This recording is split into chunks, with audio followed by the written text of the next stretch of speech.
Did not expect to be doing a video today, but we have a new ban list now. Also, we have the 4 attribute event to be talking about, so let's get right into it. So we're starting with this new ban list, hitting instant fusion. They won't hit the tier elements.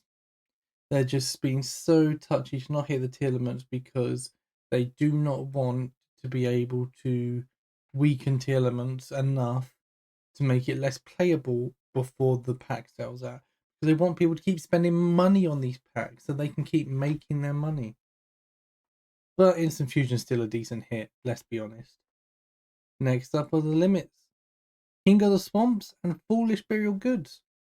King of the Swamps, brilliant limit just to make it close access harder. And Foolish Burial Goods, okay. I don't think any of these put together does enough. We need much bigger hits, genuinely. Otherwise, we're just going to see this format where we're just going to be stuck with tier element for a long time. Next up, we have Change of Heart. Change of Heart is semi-limited.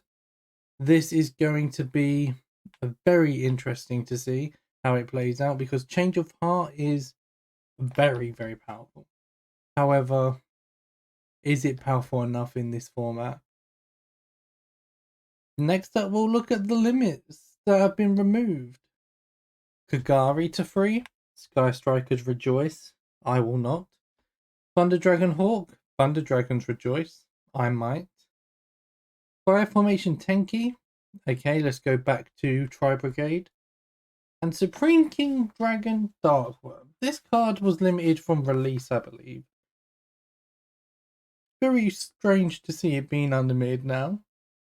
It had no reason to be hit on the ban list, but yeah, we've got it back, so that's fine. And yeah, this is going to be from the 1st of May to the 8th of June. A decent range of times, and I think it's going to be useful to see how it plays out. Next up, we have Attribute Form. This is a format that, as the name implies, locks you into 4 different attributes: Earth, Water, Fire, and Wind. You can play as many of these attributes as you want, but you must only play these 4 attributes in your deck. We have 3 loner decks that we are given for an example. First off, we have Vernisylphs. These are a deck of all Earth creatures, which are actually really powerful, and the extra is also all built of Earth.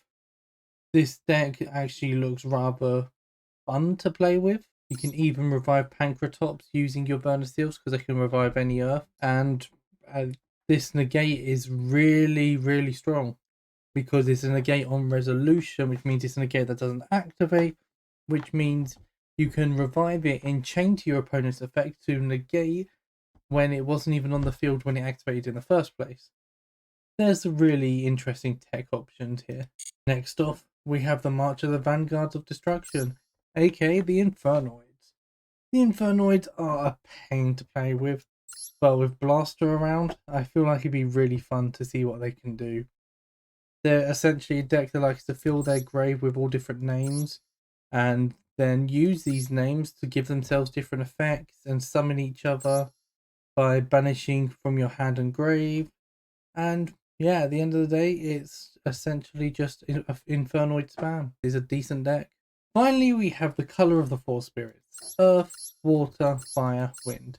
This deck has all these different attributes in order to just show that you can play more than one attribute in your deck. And honestly, this is the worst one. The Charmers are terrible. Do not build this deck. Do not play this deck. Do not do anything with this deck unless you want to either lose or have a hard time, I guess. But yeah, this deck is terrible.